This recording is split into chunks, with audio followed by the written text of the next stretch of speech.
우리 대우 직원들은 어떻게 보면은 일벌레죠. 회장님이 그렇게 24시간 일을 하시니까 저희들도 당연히 그렇게 따라가야 되는데 사무실에서 일을 하고 집으로 퇴근하면 밤 11시에 보통 집에 도착합니다. 그래서 흔히들 별을 보고 퇴근한다 뭐 이런 우스갯소리도 많이 나왔고요. 여름 휴가가 금, 토, 일, 월 양자주 중에서 태일하게 되어 있습니다. 사실 뭐 무슨 차이가 있겠습니까? 토요일, 일요일은 어차피 공휴일인데 저 같은 경우는 뭐 신혼여행도 못 갔습니다. 워낙 바빠가지고. 그룹의 사우는 창조, 도전, 희생입니다. 창조는 목표고 도전은 이제 수단이죠.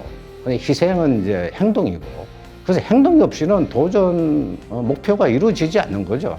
그래서 그 희생이란 게 뭐 바친다는 개념보다는 열심히 일하자는 그런 개념으로 받아들였기 때문에 대부분의 대우 직원들은 그 대우를 바라보는 그 자부심이 대단했습니다. 제가 실은요, 이 인터뷰에 말씀하신 거를 실제 가족에서 옆에서 많이 봤습니다.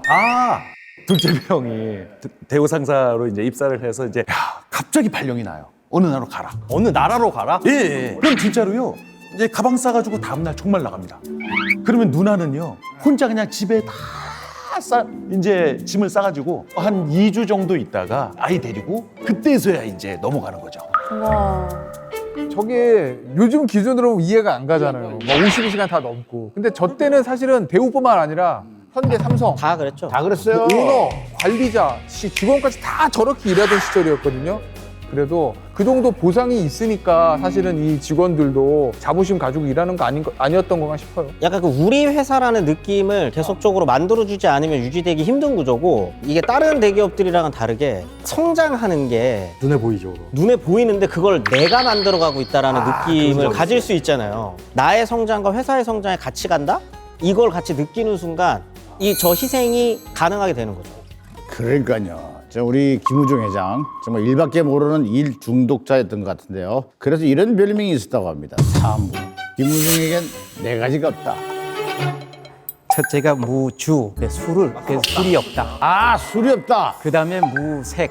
무색. 김우중 회장은 여성과 스캔들이 없었어요. 그 다음에 무육, 놀지 유흥을 모르는 거예요. 유흥. 그러니까 골프도 안 치죠. 뭐 다른 특별한 취미가 없이 그냥 일만 했으니까. 또 하나가 무가. 가정이 없다. 가정을 돌보지 않는다. 1년에 200일을 해외에 나가 살기 때문에 집에 있을 시간이 거의 없어요. 근데 그 가정을 돌보지 않는다고 하시는데 결혼도 하셨잖아요. 화면으로 나오는 사진의 주인공이 이제 김우중 회장의 부인이신 정의자 여사인데요. 이분이 원래 그 지인의 자녀 되는 분의 100일 잔치에서 만나셨대요.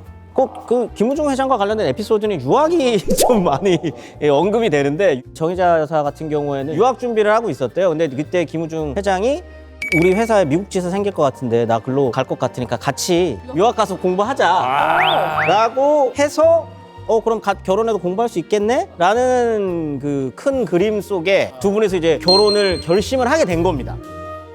아니 근데 이게 또 뭐예요? 이게 결국은 미국 지사 안 가고 또 창업을 한 거잖아요. 속았죠. 네. 항상 유학은 미끼야. 네. 근데 이때 엄청 반대했었대요. 정 여사가 이제 아버지가 사업하다가 안 좋아졌었던 경험이 있으셔가지고 남편은 절대 사업 못하게 말려야 된다. 뭐 일설로는 가출까지 감행하셨다. 만약에 진짜 가출까지 했으면 쓸 수 있는 카드 다 쓰는 거잖아요. 그렇죠. 그러면은 김우중 회장이 사업한 다음에도 내조 이런 거는 잘 안 하셨던 거예요? 안 쫓겨나면 다행이죠. 그 처음에 사업을 할 때는 돈이 없잖아요.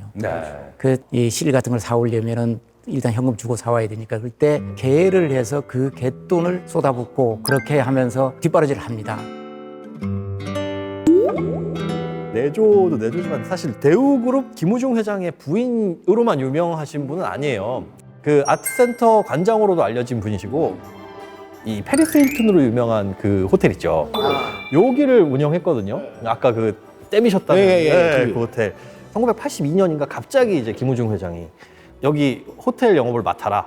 그러면서 회장 직함을 바로 그걸 떨고 갔는데 본인 스스로도 그건 싫었던 거예요. 회장의 부인이 이렇게 하는 거 싫어서 이 호텔 사업만큼은 내가 확실하게 성공시키겠다. 그래서 그거 받은 후 3년 만에 손익분기점 돌파하고 다 하셨어요. 네, 사업가로서도 맞아요. 네.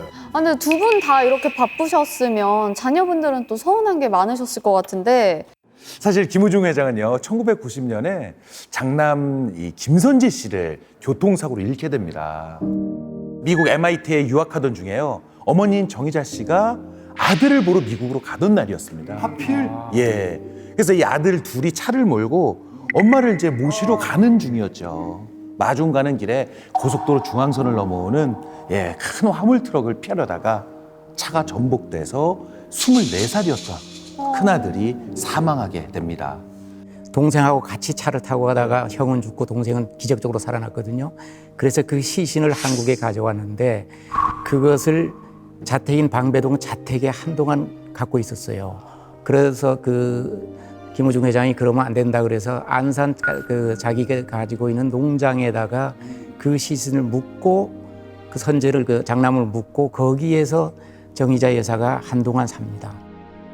나중에 회사가 부도나고 했을 때 그 장남이 묻혔던 안산 농장이 채권단한테 넘어가요. 그래서 결국은 그 유골을 수습해서 밤에 한강에 뿌렸다고 그런 얘기가 있습니다. 그렇게 이제 장남을 떠나보내고요, 슬픔에 빠져있던 어느 날 부부는요, TV에서 아들과 쏙빼 닮은 스타를 한 명 발견하게 됩니다. 보시죠. 눈매가 조금. 눈매가 좀. 눈매. 얼굴형 여기랑 눈매랑 약간 이 하관 아랫입술 쪽 턱으로 해서 많이 닮으셨네요. 우리 이병헌 씨 예. 아드님하고 좀 닮았는데요. 그러니까요. 네네. 닮았는데 아 이게 진짜 봤을 때 너무 놀라셨을 것 같아요. 부모님께서. 네. 그죠? 근데 이병헌 배우님이 김우중 회장의 진짜 양아들인 거예요? 그것은 소적에 올리거나 이런 건 아닌데 양아들로 했다는 건 한간에 많이 소문이 나 있습니다. 얼굴 형태가 좀 비슷하잖아요. 그래서 정희자 여사가 자꾸 생각이 난다. 그때마다 생각하셨을 것 같아요. 그래서 그 지금 장관 하시는 유인촌 네. 씨가 다리를 놔서 서로 만나게 해서 그 이병헌 씨하고는 결혼한 후에도 계속 그 김우중 회장 집안하고 끈끈한 관계를 유지했어요.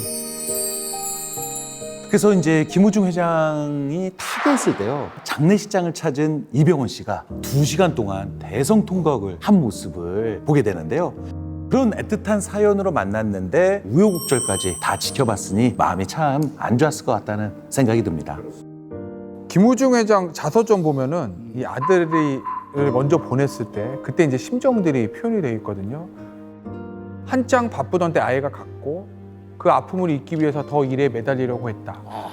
그러다 남은 아이들에게도 나는 아비 노릇을 제대로 하지 못했다. 그러니까 김우중 회장이나 그 정희자 여사가 이 아픔 있죠. 김선재 씨 먼저 볼 이걸 이제 아마 평생 가슴속에 좀 묻고 살았던 거죠.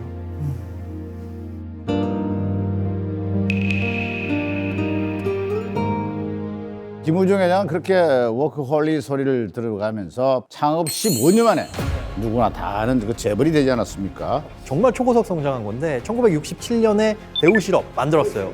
그로부터 6년 만에 대우 건설, 그리고 3년 만에 대우 중공업, 그리고 또 2년 만에 대우조선과 대우자동차. 이게 말이 되냐고요.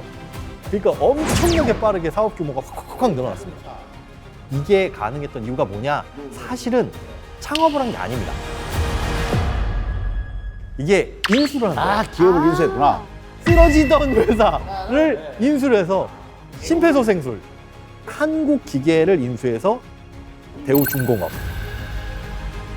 대한자동차 인수한 다음에 대우자동차, 그리고 대한조선공사를 인수해서 대우조선해양. 속에 이제 시기를 잘 봐야 돼요. 아까 73년에가 굉장히 큰 사건이 하나 터집니다. 73년? 뭐가 있었지? 제 1차 오일 쇼크. 오일 쇼크. 이때 국내 기업들이 엄청 위기에 많이 빠졌었고 직격탄을 맞죠. 이때 이제 대우가 굉장히 많은 그 회사들을 인수하게 되고 73년부터 78년까지만 20개. 근데 그냥 20개가 아니라 아까 보면 자동차 회사, 뭐 중공업, 조선업 엄청난 사업들을 이제 인수를 해서 인수왕이라는 별명까지 붙게 됩니다. 근데 생각을 해보면 사실 말이 안 되잖아요. 그렇죠. 특혜가 있었습니까? 그것 때문에 이제 소문이 납니다. 이거 누가 뒷배로 있는 거 아니냐? 이런 큰 특혜를 줄 수 있는 사람이라면 아마도 대통령급이 돼야 되지 않을까. 정권에서. 그쵸. 네, 정치적으로 뭔가. 정답입니까? 몇 해 만에 굉장히 성장을 많이 하셨네요. 문제가 그렇게 어렵진 않았습니다만 박정희 대통령입니다. 아, 그래요. 그 박정희 전 대통령 같은 경우에는 진짜 제일 중요하다고 얘기했었던 게 수출이에요. 근데 수출을 이렇게 1년에 200일을 밖에 나가 살면서 하는 사람이 있어? 누구야? 김우중이라는 분. 그러니까 이뻐했었던 거죠. 진짜 예뻐 보였겠네. 그래서 김우중 회장을 부를 때는 특별한 호칭으로 부릅니다. 뭐라고요? 우중아. 아, 성을 빼고. 최고의 호칭이네.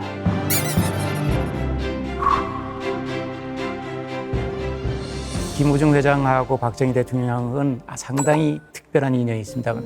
박정희 대통령이 대구 사범 학생 때 거기 학교장이 바로 김우중 회장 아버지였습니다. 그래서 만주 군관학교를 갈 때도 도움을 줬다는 얘기가 있고, 그래서 출입 드라이브를 걸고 있을 때 누군데 그 친구야. 그래서 들어오라. 그래서 그때부터 정부에서 운영을 하지 못하는 회사들을 인수하면서 그걸 정상화시켜서 대우그룹이 볼륨이 왕창 커집니다. 안 그래도 당시 CIA도 두 사람 관계에 굉장히 주목을 했습니다. CIA요. CIA. 나중에 공개된 문서인데요. 대우의 성공은 박정희 대통령으로부터 받은 개인적인 도움의 결과일 수도 있다.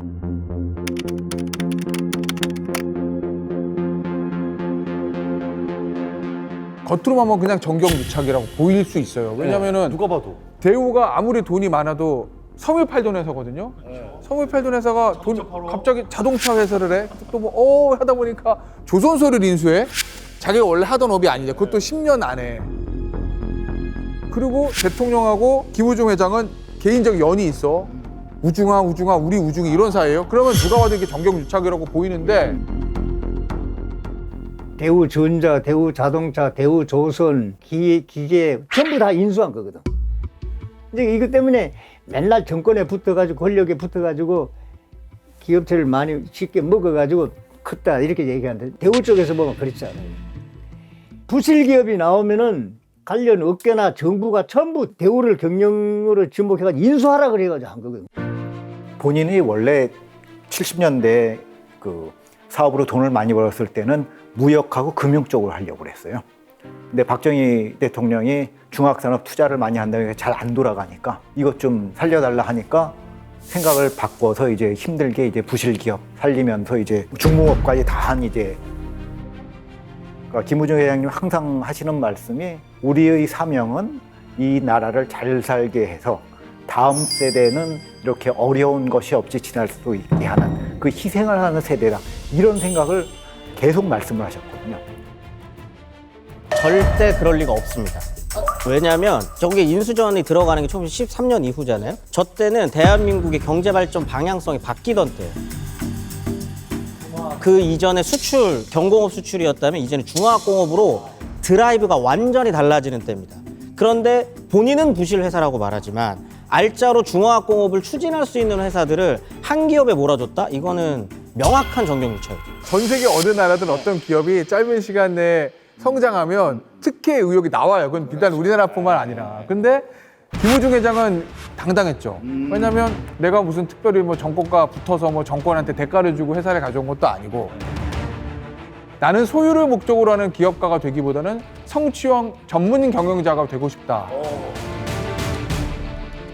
이병철 회장이나 정주영 회장도 대단하신 분이시지만 1년에 200일씩 뭐 해외에 나가 있고 그건 아니거든요. 오히려 그저 현대자동차나 삼성전자 CEO들이 그렇게 했으면 했지. 그렇죠. 그런 소신이 있었던 것 같고, 그런데 그것이 정경유착이든 아니든 성취는 대단한 거예요. 그렇죠. 뭐 그거는 부정하지는 않습니다. 74년에 수출 1억 달러인데 4년 뒤에 국내 수출 1위. 어쨌든 4년 만에 국내 수출 기업 1위로 문득 섰다고 하죠. 그러다 보니까